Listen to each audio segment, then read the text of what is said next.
ऐसा क्या हो गया था कि भाई लोग नीचे देख रहे थे और ये आंटी अपना रिटर्न क्यों मांग लिया सामान, तो देखो ब्लॉग में। सब भाई लोग को जय श्री राम। चलिए ब्लॉग स्टार्ट करते। सुबह 5:30 बजे उठकर धरती माता को प्रणाम कर हैं हम घर के आगे। घर के जैसे ही बाहर निकले फिर मेरा शूटर आया नहीं था, तो हम उसके घर की तरफ पड़े। बढ़ने के पहले हनुमान जी को प्रणाम कर उसके घट को खटखटाए। खटखटाने के बाद वो बाहर निकला। बाहर निकलने के बाद कंफ्यूज हो गया कि कौन खटखटा। AK-47 थोड़ा सा गंदा हो गया था, तो मैं साफ सफाई किया। फिर मेरा शूटर आया, शूटर में पानी डाल के हम मंदिर की तरफ पड़े। तो मंदिर में भोलेनाथ को प्रणाम कर फिर हम आगे थोड़ा बढ़े। 47 में हनुमान चालीसा बजा के मंदिर को प्रणाम करके फिर हम आगे बढ़ गए। कल पता नहीं मेरे शूटर को क्या हो गया है, शूटर हमेशा मुझसे गुस्सा क्यों रहता है, मैं कंफ्यूज में हूँ। फिर उससे थोड़ा मस्ती किया। मस्ती करने के बाद में एक गाँव घूमे।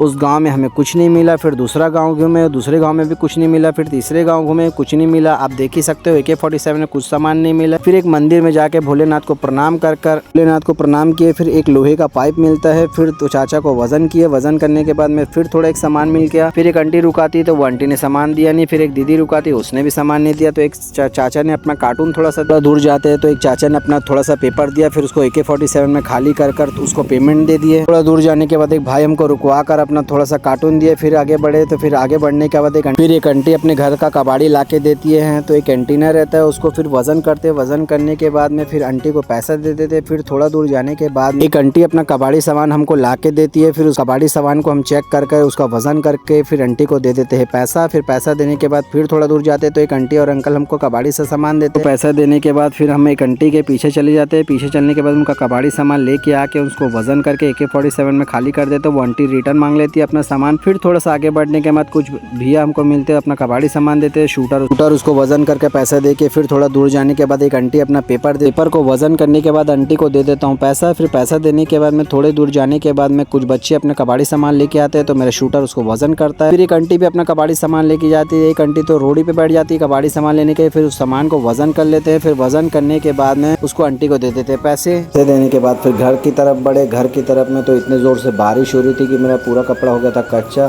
फिर बारिश रुकने के बाद हम पहुंचे दुकान की तरफ। फिर बॉस को मिले। बॉस को मिलने के बाद 47 में जितना भी सामान था सब खाली करने के बाद एक बोरी में भरने के बाद सब सामान को वजन किए। तो हम काटने लगे। काटने लगने के बाद अपना हिसाब कराने की तरफ बढ़े। फिर हिसाब कराने के बाद सुबह 5 बजे से लेकर 3 बजे तक मेहनत करने के बाद हमें मिलता है 350 रुपया। तो मिलते हैं नेक्स्ट ब्लॉग में। सब भाई लोग को जय श्री राम।